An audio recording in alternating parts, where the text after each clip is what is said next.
রাব্বুকা ইলান Nahal, আমি মৌমাছির কাছে মেসেজ দিলাম, সিক্রেট মেসেজ, আনিত্তাখিযি মিনাল জিবালি বুয়ুতা, তোমরা পাহাড়ের মধ্যে তোমাদের বাড়ি বানাও, মৌচাক বানাও। অমিনা সাজার, গাছের মগ ডালে, বড় বড় ডালে তোমরা বাসা বানাও। ওয়ামিম্মা ইয়ারিশুন, উঁচু উঁচু জায়গায় মৌচাক বানাও, যাতে করে গ্রামের ছোট্ট ছেলেরা ঢিল মারতে না পারে। কোন সুবহানাল্লাহ। মৌমাছির আল্লাহ শিখাই দিছে। নিচু জায়গায় কোনোদিন মৌমাছির বাসা দেখবেন? নিচু জায়গায় সহজে নাগাল পাওয়া যায়, ধরা যায়। কথা কন, ডাল বে মগ ডালে ওঠা লাগে মধু খাইতে চাইলে। চিল্লায় বলেন ঠিক কিনা? আল্লাহ সিক্রেট মেসেজ দিলেন আর বললেন আনিত্তাখিযি। আলেম যারা আছেন বলেন তো, ইত্তাখিযি এটা কি মুজাক্কারের সিগা না মুয়ান্নাসের সিগা? কথা কইতে হবে। কেউ নাই এটার উত্তর দেওয়ার মতো? মুয়ান্নাস, মাশাআল্লাহ। এটা স্ত্রীবাচক শব্দ। আল্লাহ মৌমাছিকে যে মেসেজ করছে পুরুষ মৌমাছিরে কয় নাই, এটা নারী মৌমাছিরে কইছে। চিল্লায় এখন সুবহানাল্লাহ। এখন গবেষণা করে দেখা গিয়েছে, কার্ল ভন ফ্রিচ, একজন অস্ট্রিয়ান বিজ্ঞানী, উনি এটা নিয়ে গবেষণা করে 73 সালে 1973-তে নোবেল পেয়ে গেছে। এই আয়াতের উপর গবেষণা করে আল্লাহ কেমন করে সিক্রেট মেসেজ দিয়েছেন, কেমন করে মৌমাছি মৌচাকের বাসা বাঁধে, কেমন করে মধু আহরিত হয়, এটার উপর গবেষণা করে উনি একটা বই লিখেছেন, দ্য ডান্সিং বিজ। নেচে যাওয়া মৌমাছিগুলো, নাচতে নাচতে যেতে থাকা মৌমাছিগুলোর উপর একটা বই লিখে, দ্য ডান্সিং বিজ লিখে উনি নোবেল প্রাইজ পেয়েছেন এই মধুর উপরে। চিল্লায় পড়েন আল্লাহু আকবার। এখন কোরআনের আয়াত থেকে বোঝা গেল আনিত্তাখিযি মিনাল জিবালি বুয়ুতা, আল্লাহ নারী মৌমাছিকে বলেছেন মৌচাক বানাও, তোমাদের মধু রাখার জন্য বাসা বানাও। কার্ল ভন ফ্রিচ গবেষণা করে পেয়েছে মৌচাকের বাসা বানানো হয়, মধু আহরণ করা হয়। যেই মৌমাছিটা নেতৃত্ব দেয় এটা পুরুষ মৌমাছি নয়, এটা হলো মহিলা মৌমাছি। কোন সুবহানাল্লাহ।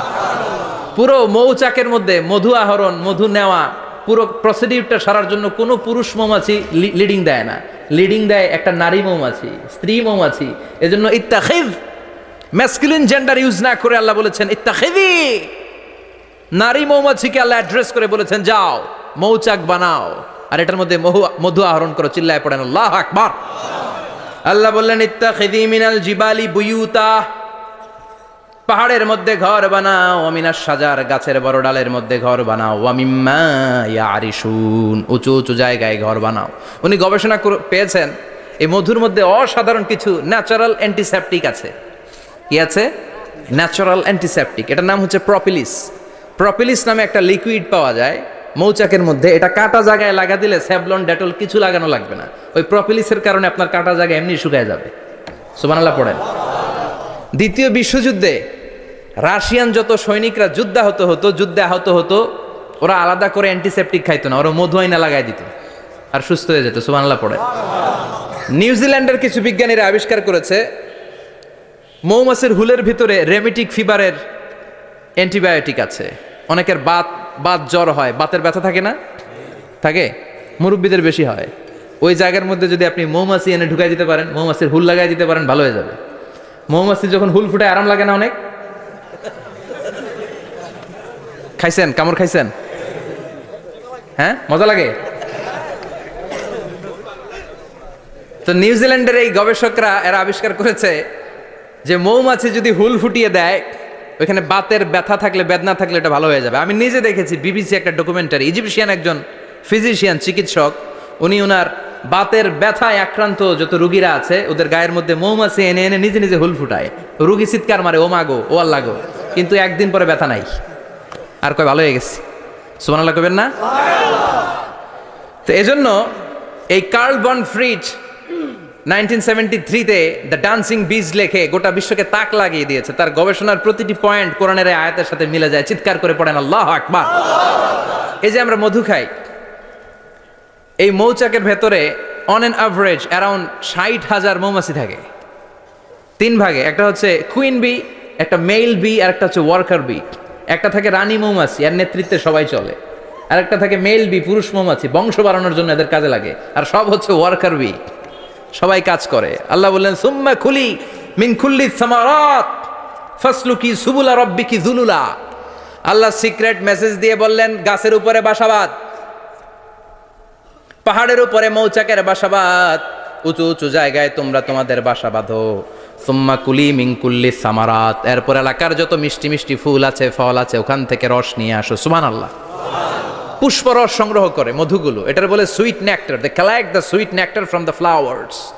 এবং মধুর মধ্যে এত চমৎকার জিনিস থাকার কারণ হচ্ছে মৌমাছিগুলো ওই এলাকার সব ধরনের ফুল, ভালো ভালো সুগন্ধযুক্ত ফুল ফল থেকে রস নিয়ে আসে। তো ওই গাছগুলোর মধ্যে বনাজি গাছ আছে না নাই, ঔষধি গাছ আছে না নাই, এজন্য মধুরে বলা হয় সব রোগের ঔষধ।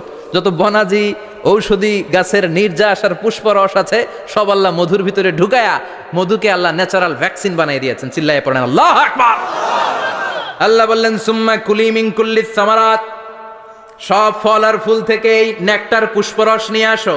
ফাসলুকি সুবুলা রাব্বিকি যুলুলা, যেমন যেমন গিয়েছিলা পথ চিনায় আবার ফিরে আসো। ইয়াখরুজু মিন বুতুনিহা শারাব, এরপর তাদের পেট থেকে বের হয় শারাব। মুখতালিফুন আলওয়ানু, এক একটা মধুর কালার হয়ে যায় এক এক রকম। কোন সুবহানাল্লাহ। সরষে ফুলের মধু একটু সাদা সাদা হয় না? আমি হচ্ছি মধু খাওয়ার পোক। আমি দেশে বিদেশে যেখানে গিয়েছি ফ্রেশ হানি আমি অনেক খুঁজেছি। ইয়ামানি একটা মধু পাওয়া যায় ইয়ামানের সাওয়াহিলি এলাকায়, পাহাড়ি এলাকায়, একেবারে কুচকুচে কালো।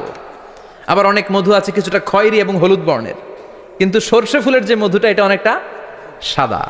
এই পুষ্পরস নিয়ে মৌমাছিগুলো মৌচাকের মধ্যে ঢেলে দেয় না, এগুলো খেয়ে ফেলে।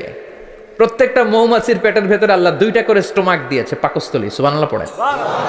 এটাই কার্ল ভন ফ্রিচ দ্য ডান্সিং বিজ বইয়ের মধ্যে লিখেছে গবেষণায়, যে 2টা পাকস্থলী। একটা পাকস্থলী দিয়ে মৌমাছি খায়, নিজে খেয়ে বাঁচে, আর একটা পাকস্থলী দিয়ে এই ফ্লাওয়ার নেক্টার পুষ্পরস সংগ্রহ করে ওই পাকস্থলীতে রাখে। ওই পাকস্থলীর ভেতরে আল্লাহ একটা ন্যাচারাল এনজাইম দিয়েছেন, ওই এনজাইমের সাথে ওই পুষ্পরসটা মিক্সড হয়। তারপরে আরেকটা টিউব আছে, ওই টিউব দিয়ে মৌমাছি যে সে বাসার মধ্যে মৌমাছি যে সেখানে সাপ্লাই করে দিয়ে আসে, মধু ঢুকিয়ে দিয়ে আসে। চিল্লায় পড়েন সুবহানাল্লাহ। তার মানে বিষয়টা এমন না ফুলের রস নিয়ে মৌচাকের দিয়ে আসলো, ফুলের রস সে নেয়, তার স্পেশাল একটা স্টোমাকের মধ্যে ঢুকায়, সেখানে এনজাইম দিয়ে পাচক রস দিয়ে আল্লাহ এটাকে সমৃদ্ধ করে দেয়। তারপর আলাদা একটা নল দিয়ে টিউব দিয়ে মৌচাকের ভেতরে ঢুকিয়ে দেয়। কোন সুবহানাল্লাহ। কি অসাধারণ পদ্ধতিতে আল্লাহ মধু বানালেন। আর কি সুন্দর মধু হাতের মধ্যে লয়া জিব্বা দিয়া চাটে আর গান গায়, মধু হই হই বিষা বাইলা। আল্লাহর শুকরিয়া নাই, মধু খায় আর গান গায়, মধু হই হই বিষা বাইলা, অনহারনে ভালোবাসার দাম নদিলা। আছে না নাই?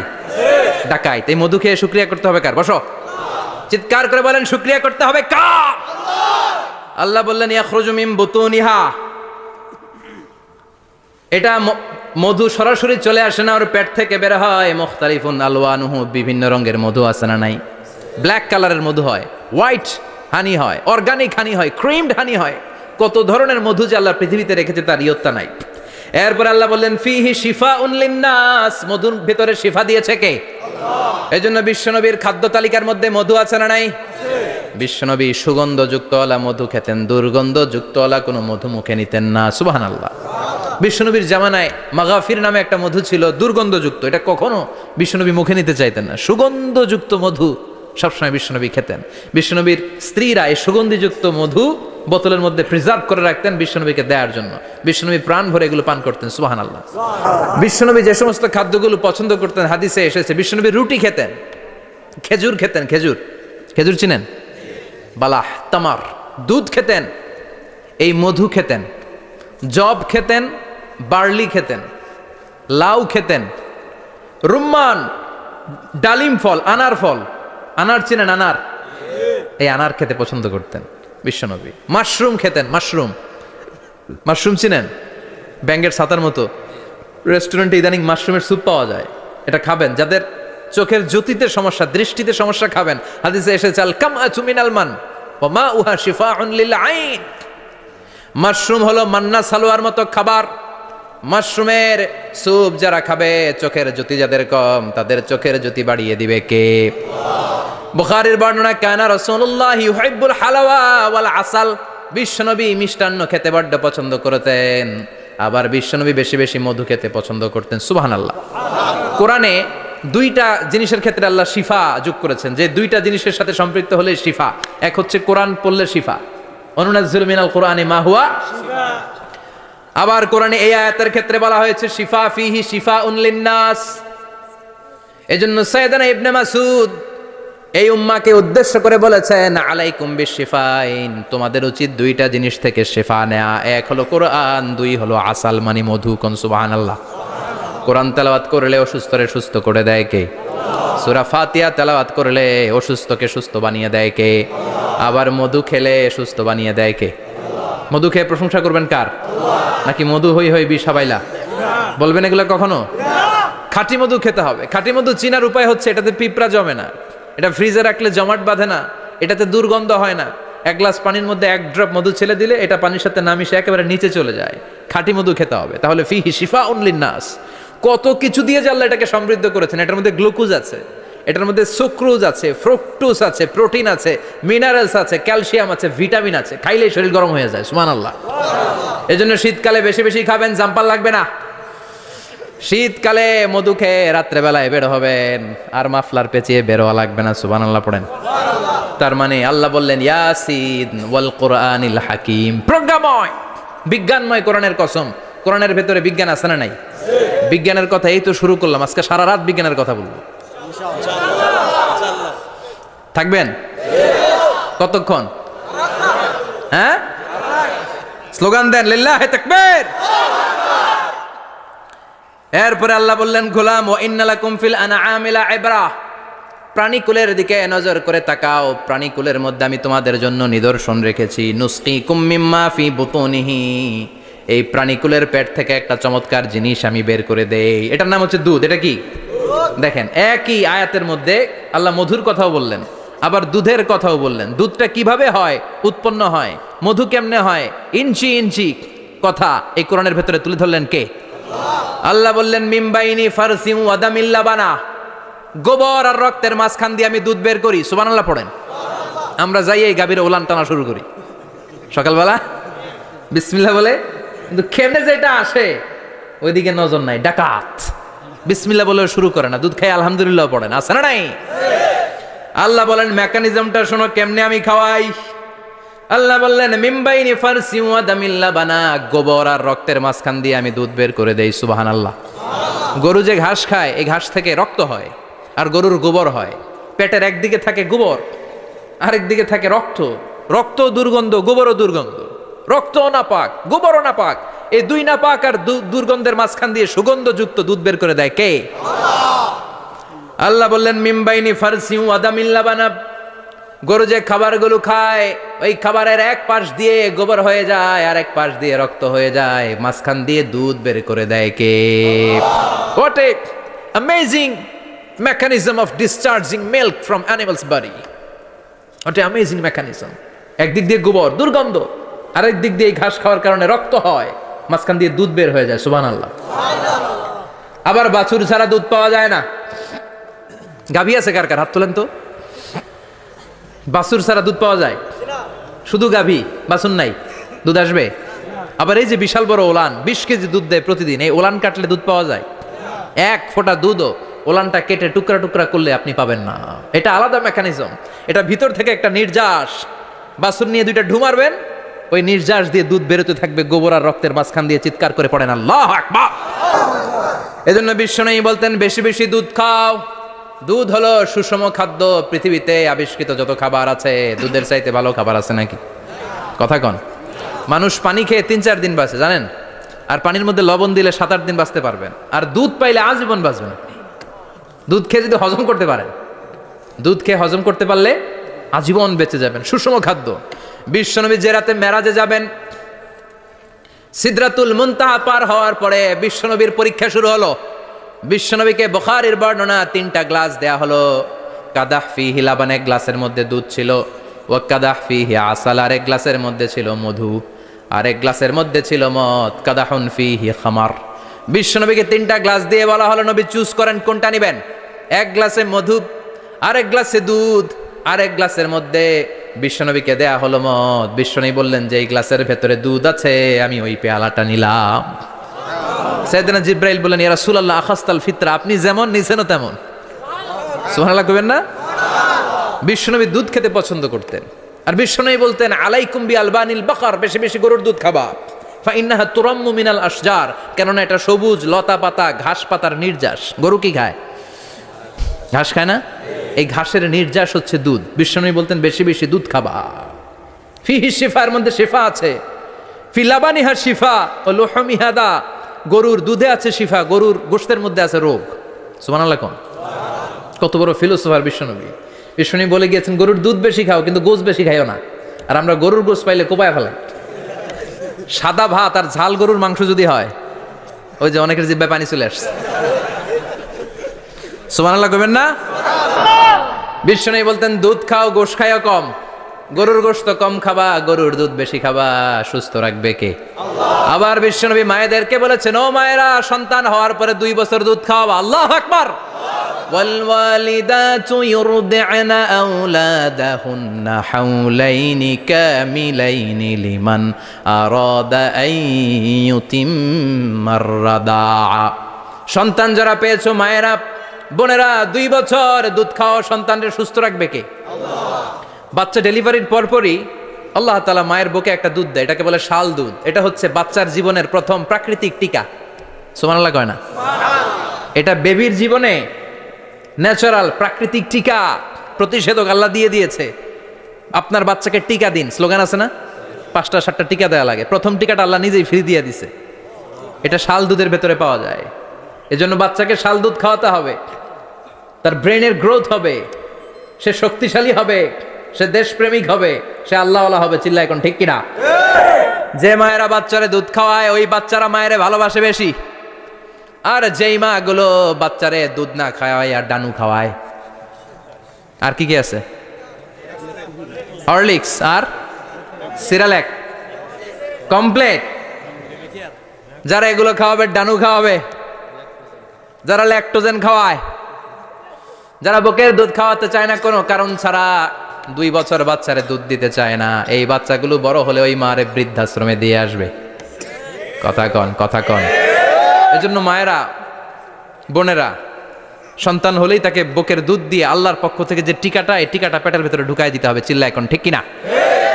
ঠিক কিনা? এজন্য প্রথম দায়িত্ব হচ্ছে ছেলে মেয়েদের জন্য ভালো মায়ের ব্যবস্থা করা। ওমরে ফারুক রাদিয়াল্লাহু তাআলা আনহু যখন খলিফা, এক বাবা এসে বিচার দিল, খলিফাতুল মুমিনিন, আমিরুল মুমিনিন, আমার ছেলে আমার কথা শোনে না, বেয়াদবি করে। ওমরে ফারুক ডাকলেন, তুমি তোমার বাবার সাথে বেয়াদবি করো? এটা তো কবিরা গুনাহ, তুমি তো জাহান্নামে যাবে এরকম করলে। ছেলে বলে, হে আমিরুল মুমিনিন, সব দায়িত্ব কি আমাদের? বাবা মার দায়িত্ব নাই? ওমরে ফারুক বললেন আছে। কি দায়িত্ব আছে? ওমরে ফারুক বললেন, বাবার 3টা দায়িত্ব। নাম্বার 1, আইয়ানতাকিয়া উম্মা, বাবা তার ছেলের জন্য ভালো মায়ের ব্যবস্থা করবে। সুবহানাল্লাহ পড়বেন না? আইয়ুহসিনা ইসমা, ভালো নাম রাখবে। আইয়ুআল্লিমাহুল কিতাব, কোরআন শিক্ষা দিবে। এবার ছেলে বলে, শোনেন, আমার আব্বাই 3টার একটাও করে নাই, 3টার একটাও করে নাই, আর বিচার দিতে আসছে আমার নামে। আমার মা হচ্ছে এক জাঞ্জি, নর্তকী নারী, এক অগ্নি উপাসকের কাছে ছিল, আদব, আখলাক, ভদ্রতা, সভ্যতা কিচ্ছু জানে না। এ আমার মা, আমার জীবনে কিছু ভালো কিছু শিখায় নাই। নাম্বার 2, আমার নাম রাখছে সাম্মানি জুলা, ইয়ানি খানফাসা, আমার নাম রাখছে সামসিকা। নাম কি? এটা একটা নাম হইলো? ওয়ালাম ইউআল্লিমনি হারফাম মিন কিতাবিল্লাহ, আল্লাহর কিতাবের একটা অক্ষর আমারে শিখায় নাই। ওমরে ফারুক এবার রেগে গেলেন, বাবার ঘাড়ে ধরলেন, তুই বেটা বিচার দিতে আসছিস ছেলেরে নিয়ে, এখন তোর বিচার হবে আগে। 1 নম্বর দায়িত্ব, ছেলে মেয়েদের জন্য ভালো মায়ের ব্যবস্থা করতে হবে। কিসের ব্যবস্থা? মা ভালো তো সন্তান ভালো, মা ভালো তো, এটা কি বুঝতে পারছেন? নাম্বার 2, ভালো মায়ের ব্যবস্থা করলেন। এবার দাম্পত্য জীবন শুরু করলেন। এবার আপনারা আল্লাহর কাছে নেককার সন্তান চাইবেন। সন্তান দেওয়ার মালিক কে? আল্লাহর কাছে দোয়া করবেন, রব্বিলা তাযারনি ফারদাও ওয়া আনতা খায়রুল ওয়ারিসিন। এটা নবীদের দোয়া। পড়েন আমার সাথে, রব্বিলা তাযারনি ফারদাও ওয়া আনতা খায়রুল ওয়ারিসিন। এর মানে হলো, আল্লাহ আপনি আমারে নিঃসন্তান বানিয়ে এই দুনিয়ায় রাখবেন না, আপনি তো উত্তম উত্তরাধিকার তৈরিকারী, আপনি উত্তম সন্তান দানকারী। ঠিক কিনা? আল্লাহ তাআলা সন্তান দেন, এজন্য আপনি দোয়া করবেন, এই দোয়াগুলো পড়বেন। রব্বি হাবলি মিনাস সালিহিন, আমার সাথে সাথে আওয়াজ করে পড়েন, রব্বি হাবলি মিনাস সালিহিন। কেউ বাদ যাবেন না, আওয়াজ করে সবাই পড়ুন, রব্বি হাবলি মিনাস সালিহিন। এর অর্থ হচ্ছে, হে আল্লাহ, আপনি আমাকে নেককার সন্তান দান করেন। আওয়াজ করে পড়েন আমিন। নেককার স্ত্রী, নেককার সন্তান আল্লাহর কাছে চাইতে হয় ভাইরা, না চাইলে পাওয়া যায় না। তাহলে 1 নম্বরে ভালো মায়ের ব্যবস্থা করলাম সন্তানের জন্য, 2 নম্বরে আমরা আল্লাহর কাছে দোয়া করলাম, 3 নম্বরে আল্লাহ দোয়ায় সাড়া দিলেন, আল্লাহ ছেলে বা মেয়ে কিছু একটা দিলেন, তখন শুকরিয়া করবেন কার? নাকি নাশুকরি করবেন? অনেকে ছেলে পছন্দ করে, মেয়ে পছন্দ করে না, আছে না নাই? আলহামদুলিল্লাহ এখানে এরকম কেউ নাই। এই আছে, তুমি জানলা কেমনে? আমি বাঁচায় দেওয়ার জন্য বললাম নাই, এরপর এরা কয় আছে। যদি কেউ থেকেও থাকে, চেঞ্জ ইউর মাইন্ড, আপনার মাইন্ডটা চেঞ্জ করেন। ছেলে হোক মেয়ে হোক, শুকরিয়া করবেন কার? কারণ পৃথিবীর এই যে বড় বড় বিজ্ঞানীরা মাইক বানাতে পারে, মোবাইল বানাতে পারে, কম্পিউটার বানাতে পারে, রকেট বানাতে পারে, জেট প্লেন বানাতে পারে, হেলিকপ্টার বানাতে পারে, কিন্তু পৃথিবীর সব বিজ্ঞানীরা মিলে একটা বাচ্চা বানাতে পারবে? একটা সন্তান বানাতে পারবে? আর্টিফিশিয়াল মাঝে মাঝে রোবট বানায়। একটা রোবট আসছিল আমাদের দেশে, সোফিয়া নামে, মনে আছে? এরকম আরো ডেভেলপড রোবট তারা বানিয়েছে, কিন্তু এগুলোও কাজ করে না। এদিকে যাইতে গেলে মাঝে মাঝে ওদিকে চলে যায়। আর এগুলোর সিস্টেম সফটওয়্যার ভিতরে ঢুকাই দিতে হয়, সফটওয়্যারে যা, এর বাইরে কিছু বলতে পারে না। তাহলে গোটা বিশ্বের সবগুলো রোবট এক জায়গায় রাখলে আল্লাহর দেয়া একটা মানুষের ব্রেনের সমান হবে? এই পৃথিবীর সবচেয়ে পাওয়ারফুল কম্পিউটারের নাম হচ্ছে দি ক্রে 1 সুপার কম্পিউটার। আমেরিকার মিলিটারি বেজে বিভিন্ন ম্যাথমেটিক্যাল ইকুয়েশন ড্র করার জন্য এই কম্পিউটার তারা ইউজ করে। এরকম 10,000 সুপার কম্পিউটার মিলেও একটা হিউম্যান ব্রেইনের সমান হবে না। চিল্লায় পড়েন সুবহানাল্লাহ। তাহলে ছেলে হোক মেয়ে হোক, শুকরিয়া করব কার? অনেকে ছেলে হইলে মহা খুশি, পাড়ার সবাইরে মিষ্টি খাওয়ায়, মেয়ে হইলে খুশি হয় না, আছে না নাই? এরকম করবেন না, কারণ আপনার হাতেও নাই, আপনার বউয়ের হাতেও নাই। কার হাতে? যেটা আল্লাহর হাতে, এটা নিয়ে আপনারা তো টেনশন কেন? আল্লাহর হাতে ছেড়ে দেন না। আবার অনেকে টানা ছেলে হইতেছে 1 2 3 4, খালি দোয়া করে আল্লাহ একটা মেয়ে দাও, মেয়ে দাও। পঞ্চমবারে হইছে আবার ছেলে, আছে। আবার অনেকের টানা মেয়ে হইতেছে, 5টা মেয়ে, খালি দোয়া করে আল্লাহ একটা ছেলে দাও। ষষ্ঠবারও হইছে মেয়ে। এটা আমার হাতেও নাই, আপনার হাতেও নাই, ডাক্তারের হাতেও নাই। কার হাতে? যারটা যার হাতে, হের হাতে ছেড়ে দেন। পারবেন নাকি না শুকরি করবেন? আল্লাহ বলে খবরদার, দুনিয়ার সবাই অনেক কিছু বানাতে পারে, অনেক কিছু তৈরি করতে পারে, কিন্তু একটা সন্তান দিতে পারে না। তুমি 6টা ছেলে পাওয়ার কারণে নাশুকরি করো, মেয়ের জন্য আমার বিরুদ্ধে কথা বলো। এমন অনেক দম্পতি আছে 20 বছর কেঁদে কেঁদে জীবনটারে শেষ করে দিল। আমি এমন পরীক্ষায় ফেলেছি, একটা সন্তানও তাদের দেই নাই। আল্লাহ অনেকে কিছু দেন নাই। ছেলে দেয় কে? সবাই বলতে হবে, ছেলে দেয় কে? মেয়ে দেয় কে? ছেলে মেয়ে দুইটাই দেয় কে? আবার কাউরে ছেলেও দেন না, মেয়েও দেন না, তিনি কে? এজন্য তিনি বললেন, ইয়াহাবু লিমান ইয়াশাউ ইনাসা ওয়া ইয়াহাবু লিমান ইয়াশাউ যুকুর আও ইউযাওয়িজুহুম যুকরানা ওয়া ইনাসা ওয়া ইয়াজআলু মান ইয়াশাউ আকিমা ইন্নাহু আলীমুন কাদির। পড়েন সুবহানাল্লাহ। আল্লাহ ডেকে বললেন, আমি এমন এক সত্তা, আমি যারে চাই তারে ছেলে দেই, যারে চাই তারে মেয়ে দেই, যারে চাই তারে ছেলেও দেই, মেয়েও দেই। আমি এমন এক সত্তা, যারে চাই না তারে ছেলেও দেই না, মেয়েও দেই না। তিনি কে? তিনি দেন। এজন্য শুকরিয়া করবেন কার? 3টা চলে গেল, ছেলে হোক মেয়ে হোক, শুকরিয়া করব। 4 নাম্বার, ছেলে দেখ মেয়ে দেখ, সন্তান হওয়ার সাথে সাথেই ছেলের কানে বা মেয়ের কানে আজান দিতে হবে। কে দিতে হবে? আজান দিতে হবে। দেন না আপনারা? দিবেন নাকি? ইমাম সাহেব হুজুর আসবে তারপরে দিবে, বসে থাকেন? খতিব সাহেব হুজুর না আসলে তার আজান দেওয়া যাবে না, বড় হুজুর না আসলে তার দেওয়া যাবে না, এরকম না। মুসনাদে আহমদ ইবনে হাম্বলের হাদিস, ফাতেমা রাদিয়াল্লাহু তাআলা আনহার প্রথম সন্তান ইমাম হাসান রাদিয়াল্লাহু তাআলা আনহু, আল্লাহ রাসূলের নাতি ইমাম হাসান যখন জন্মগ্রহণ করলো, বিশ্বনবী নিজে এসে হাসানকে কোলে নিয়ে হাসানের কানের সামনে আজান দিয়েছেন। আযানা রাসূলুল্লাহ সাল্লাল্লাহু আলাইহি ওয়াসাল্লাম আলা উযুনাইল হাসান হিনামা ওয়ালাদাতহু ফাতিমাতু বিসসালাহ। বিশ্বনবী নিজে আজান দিয়েছেন। আজান দিতে পারেন আপনারা? পারেন না সবাই? আল্লাহু আকবার, আল্লাহু আকবার, আল্লাহু আকবার, আল্লাহু আকবার। পারেন না আজান দিতে? নিজের ছেলের কানের সামনে নিজে আজান দিবেন। যদি নানা হয়ে থাকেন, নানা নাতির কানের সামনে যে নানাই আজান দিবেন। চাচা যে ভাতিজার কানে আজান দিবেন, আজানের জন্য বসে থাকা লাগবে? আমরা প্রত্যেকে আজান পারি কি পারি না? তো কেন আজান দিব বাচ্চার কানে? দুইটা সিগনিফিকেন্স। নাম্বার ওয়ান, যদিও বাচ্চার আমল নামা শুরু হয় নাই, জাস্ট নিউ বর্ন বেবি, এইমাত্র জন্মগ্রহণ করলো, কিন্তু পৃথিবীতে আসার সাথে সাথেই আল্লাহ বলে ওর কানের সামনে আমার তাকবীর দিয়ে ইসলামটা ওর কানের ভিতরে ঢুকায় দাও, ঢুকায় দাও। শুরু থেকেই তাকবীর দিয়ে ইসলামের পরিচয় ওর কানের সামনে দিয়ে দাও। This is the significance number one.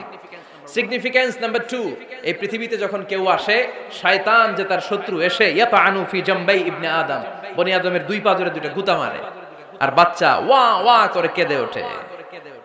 বনি আদম পৃথিবীতে আসার সাথে সাথে শয়তান গুতা মারে আর জানান দেয়, তোদের কারণে আমি জাহান্নামী, তোরে সারা জীবন এমন ওয়াসওয়াসা আমি দিতে থাকবো, তোদেরকে জাহান্নামী বানানোর আগ পর্যন্ত আমি ক্ষান্ত হব না। আমি যে দুনিয়াতে ওয়াসওয়াসার জন্য এসেছি, আমার উপস্থিতি, আমার অস্তিত্ব আমি জানান দিলাম, গুতা মারে। তো শয়তানে করবে শয়তানের কাজ, আমরা করব আমাদের কাজ, ঠিক কি না? শয়তান মারবে গুতো, আর আমরা কি দিব? চিল্লায় বলতে হবে কি দিব?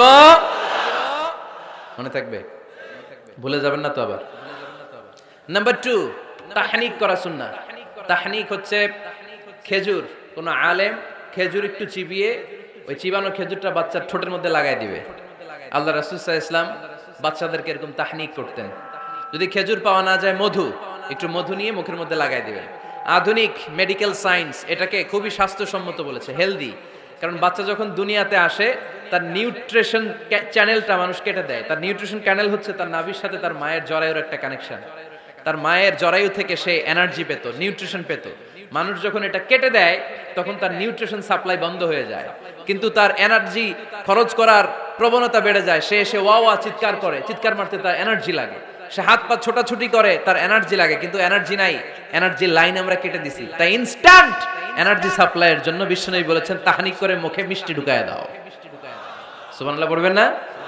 এখন চিকিৎসা বিজ্ঞানও বলছে, নিউবর্ন বেবি, নবজাতক বাচ্চার মুখে যদি মধু দেয়া হয় বা খেজুর লাগিয়ে দেয়া হয়, ব্রেইন হ্যামারিং থেকে সে বেঁচে যায়। তার ব্লাড সুগার লো হয়ে যায়, কিন্তু মিষ্টিটা দেওয়ার সাথে সাথে এনার্জি সাপ্লাই হয়। সুবহানাল্লাহ পড়েন। আল্লাহর হাবিব সাল্লাল্লাহু আলাইহি ওয়াসাল্লামের কাছে কোনো বাচ্চা নিয়ে আসলেই বিষ্ণু সাল্লাল্লাহু আলাইহি ওয়াসাল্লাম বলতেন, এই খেজুর নিয়ে আস, কে নিয়ে আসো। খেজুর আনলে একটু চিবিয়ে বাচ্চার মুখে খেজুরের রস ঢুকায় দিতেন। আল্লাহ রাসূল সাল্লাল্লাহু আলাইহি ওয়াসাল্লাম আগে আগে মদিনায় চলে আসলেন। আয়েশা রাদিয়াল্লাহু তাআলা আনহুর বড় বোন, আম্মা জান আয়েশার 13 বছরের বড় আসমা বিনতে আবি বকর, উনি গর্ভ ধারণকারী অবস্থায় মক্কা থেকে মদিনায় হিজরত করে আসলেন।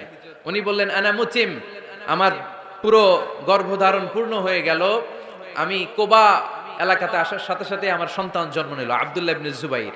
আমি সন্তান পেয়ে মহা খুশি, কারণ মুহাজির সাহাবারা মদিনায় আসার পরে কারো ঘরে সন্তান হয় না। ইহুদিরা বলতে আরম্ভ করলো, আমাদের বদদোয়া লাগছে, এজন্য তোদের ঘরে সন্তান আর হবে না। এই জন্য আসমা রাদিয়াল্লাহু তাআলা আনহার সন্তান যখন মদিনাতে প্রথম হলো, মদিনাতে আনন্দের হিল্লোল বইয়ে গেল। উনি ওনার সন্তানকে নিয়ে বিশ্বনবীর কোলে দিলেন। বিশ্বনবী বললেন, এই খেজুর নিয়ে আসো তো। খেজুর নিয়ে আসা হলো। বিশ্বনবী খেজুর চিবিয়ে বিশ্বনবী লালা সহ খেজুরের রস আব্দুল্লাহ ইবনে জুবাইরের মুখে ঢুকায় দিলেন। আসমা আজীবন গর্ব করে বলতেন, ফাকানা আউয়ালু মা দাখালা জাওফাহু রিকু রাসূলিল্লাহ, আমার কলিজার টুকরা জুবাইরের পাকস্থলীতে সর্বপ্রথম ঢুকেছে খেজুর মিশ্রিত আমার নবীজির থুতু। আল্লাহু আকবার। এজন্য নবজাতক বাচ্চাদেরকে আলেমদের কাছে নিয়ে গেলে দেখবেন আলেমরা খেজুর নিয়ে বাচ্চার মুখের মধ্যে লাগায় দেয়। বাচ্চাটাকে সুস্থ রাখে কে? তাহলে আমার বাচ্চা দুনিয়াতে আসলে আমি আজান দিলাম, তাহনিক করলাম, এরপরে বাচ্চার যখন বয়স 7 দিন, কয় দিন, তখন আকিকা দিতে হবে। কে দিতে হবে? আকিকা দেন আপনারা নাকি কুরবানির জন্য রেখে দেন? হ্যাঁ, অনেকে রেখে দেখে কুরবানির সাথে মিলাইয়া দিব। ফিকহি মাসালা এটা জায়েজ আছে, কিন্তু উত্তম হচ্ছে 7ম দিনে দেয়া। কোন দিন মনে থাকবে আপনাদের? কততম দিনে আকিকা দিবেন? সবাই বলতে হবে কততম? কুল্লু গুলাম রাহিনাতুম বিআকিকা তুযবাউ আনহু ইয়াওমা সাবিহি। 7ম দিনে আল্লাহ রাসূল সাল্লাল্লাহু আলাইহি ওয়াসাল্লাম ইমাম হাসান আর হুসাইন রাদিয়াল্লাহু তাআলা আনহুমা, এই দুই নাতির আকিকা বিষ্ণু সাল্লাল্লাহু আলাইহি ওয়াসাল্লাম 7ম দিনে ছাগল দিয়ে দিয়েছিলেন। পড়েন সুবহানাল্লাহ। আনিল গুলামি শাতান ওয়া আনিল জারিয়াতি শাত। ছেলে হলে 2টা ছাগল, ছেলে হলে কয় ছাগল, মেয়ে হলে কয় ছাগল? দিতে রাজি আছেন তো? দিয়ে দিবেন। আকিকা দেওয়ার পরে সুন্দর নাম রাখবেন। যেদিন আকিকা ওই দিন নাম, সুন্দর সুন্দর নাম রাখবেন। নামগুলো সুন্দর রাখার চেষ্টা করবেন। লিকুল্লি ইসমিন আসার, প্রতিটা নামের একটা প্রভাব আছে। আপনি জল্টু রাখলে ওটা জল্টুর মতোই হবে, আপনি সল্টু রাখলে সল্টুই হবে। আর আপনি যদি রাখেন খালিদ বিন ওয়ালিদ, এটা খালিদ বিন ওয়ালিদের মতো বাঘের বাচ্চা হবে। এজন্য নামের প্রভাব আছে, নামের impact and influence in your life, এটা অনেক বেশি। সুন্দর সুন্দর নাম রাখবেন। আয়াতগুলো দুই ভাগে বিভক্ত, একটা মুহকাম, একটা মুতাশাবিহ। মুহকাম মানে যেগুলোর অর্থ আমরা জানি, যেগুলোর ব্যাখ্যা আমরা জানি, যেটার ইন্টারপ্রিটেশন এক্সপ্লেনেশন আমাদের জানা আছে। আর মুতাশাবিহ আমরা অর্থ জানি না, আমরা ব্যাখ্যা জানি না, এটা দিয়ে আসলে কি বুঝাইছে আমরা কেউ জানে না। জানে একজন, চিল্লায় বলেন তিনি কে? আল্লাহ বলেন ওয়া ইন কুনতুম ফি রাইবিম মিম্মা নাযালনা আলা আবদিনা ফাআতু বিসূরাতিন মিন মিসলিহি ওয়াদউ শুহাদাআকুম মিন দুনিল্লাহি ইন কুনতুম সাদিকিন। আল্লাহ বললেন ও জাহেলি যুগের লোকেরা, শোনো শোনো, এত আরবি কবিতা বানাতে পারো, এত গল্প লিখতে পারো, আরবিতে এত নোবেল বানাতে পারো, উপন্যাস বানাতে পারো, আর্টিকেল লিখতে পারো, আমার নবীর উপর যে কোরআন আমি নাজিল করেছি এই কোরআনের ব্যাপারে অন্তরে যদি কোনো সন্দেহ থাকে, বাপের বেটা হলে পারলে কোরআনের মতো একটা সূরা বানিয়ে নিয়ে আসো। পারছে? কিয়ামত পর্যন্ত কেউ পারবে? বিশ্বনবী যেই জামানাতে এসেছিলেন ওই জামানায় আরবি ভাষা সাহিত্যের উৎকর্ষতা সাধিত হয়েছিল। আরবি ভাষার এতটা উৎকর্ষ পৃথিবী কখনো দেখে নাই। কবিতা, গদ্য, পদ্য, গল্প, উপন্যাস, রচনা, প্রবন্ধ, আর্টিকেলের শৈলাপ। এই ভাষা সাহিত্যিকদের চোখে আঙ্গুল দিয়ে আল্লাহ বুঝাতে চাইলেন, এত অর্থ করতে পারো, এত ব্যাখ্যা জানো, এত বড় বড় বুলিয়া ওড়াও, এত কিছু তুমি জানো, তাহলে বলো ইয়াসিন অর্থ কি? সুবহানাল্লাহ কইবেন না? তাইলে বল নুন অর্থ কি? কফ মানে কি? আলিফ লাম রা মানে কি? ফাবুহিতাল্লাযী কাফার। কেউ জানে না, কেউ উত্তর দিতে পারে না। কোন সুবহানাল্লাহ। এটা কোরআনের মুআজিজা, এটার অর্থ কেউ জানে না। আর এগুলোর অর্থ নিয়ে খোঁচাখুচি করাও ঠিক না। তবে মুফাসসিরিনে ইকরাম এগুলোর কিছু অর্থ সম্ভাব্য বলার চেষ্টা করেছেন। যেমন ইয়াসিনের অর্থ ইবনে আব্বাস বলেছেন এর অর্থ হতে পারে ইয়া ইনসান, হে মানুষ। সুবহানাল্লাহ পড়েন। কেউ কেউ বলেছে এটার অর্থ হতে পারে ইয়া সাইয়্যিদ আল মুরসালিন। কেউ কেউ বলেছেন ইয়াসিন হতে পারে ইসমুল্লাহ, আল্লাহর নাম। কেউ বলেছেন এটা হতে পারে ইসমুন লিন নবী, বিশ্ব নবীর নাম। আবার কেউ কেউ বলেছেন ইয়াসিন হতে পারে এই কোরআনে কারিমের একটা নাম। কোন সুবহানাল্লাহ। এই সম্ভাব্য সব কথাগুলো বলে পৃথিবীর সব মুফাসসিররা বলতে বাধ্য হয়েছেন আল্লাহু আ'লামু বিমুরাদিহি বিহি। এটার দ্বারা আসল অর্থ যে কি এটা আমরা কেউ জানি না। জানে কে? আল্লাহ। চিৎকার করে বলতে হবে, জানে কে? আল্লাহ। তাহলে ইয়াসিন মানে আমরা জানি না। ইয়াসিনের অর্থ আমরা ছেড়ে দেব কার উপর? এরপর আল্লাহ বললেন ওয়াল কোরআনিল হাকিম, প্রজ্ঞাময় বিজ্ঞানময় কোরআনের শপথ। ওয়াল কোরআনিল হাকিম, বিজ্ঞানময় প্রজ্ঞাময় কোরআনের শপথ বা কসম। ওয়াল কোরআনিল হাকিমে যে ওয়া, এই ওয়াটারে আরবিতে বলে ওয়া আল কাসামিয়া। কি বলে? ওয়া আল কাসামিয়া। কসম কাটার জন্য আল্লাহ এই ওয়া ব্যবহার করেছেন। যত জায়গায় কোরআনে আল্লাহ কসম কেটেছেন ওই কসমের শব্দটার আগে ওয়া আছে না নাই? ও মিয়া, কোরআনে আল্লাহ সময়ের শপথ করেছেন, কসম কেটেছেন, যুগের কসম কেটেছেন। যুগের সময়ের আরবি হলো আল্লাহ আসর। এই আসরের আগে ওয়া আছে না নাই? কি বলছে আল্লাহ? ওয়াল আসর, ওয়াল। আবার তিন ফলের কসম আল্লাহ কোরআনে কেটেছেন। কি বলেছেন? ওয়াত্তিন মানে তিনের কসম। জাইতুনের কসম কেটেছেন, বলেছেন ওয়াজ জাইতুন। তুর পাহাড়ের কসম কেটেছেন, বলেছেন ওয়া তুরে সিনিন। যত জায়গায় কসম তত জায়গায় ওয়াও আছে না নাই? পাহাড়ের নামে কসম কেটেছেন, আল্লাহ বলেছেন ওয়া তুর। সূর্যের নামে কসম কেটেছেন, আল্লাহ বলেছেন ওয়াশ শামসি ওয়া দুহাহা। সুবহানাল্লাহ কইবেন না? ফজরের নামে কসম কেটেছেন, কি বলেছেন? ওয়াল ফাজর। জিলহজ মাসের প্রথম 10 রাতের কসম কেটেছেন, কি বলেছেন? ওয়া লায়ালিন আশর। জোর আর বেজরের কসম কেটেছেন, আল্লাহ বলেছেন ওয়াশ শাফঈ ওয়াল ওয়াতর। সূরা ইয়াসিনে কাটা কাটা 2টা অক্ষরের পরে রব্বুল আলামিন কোরআনের কসম কেটেছেন। এজন্য আল্লাহ বলেছেন ইয়াসিন।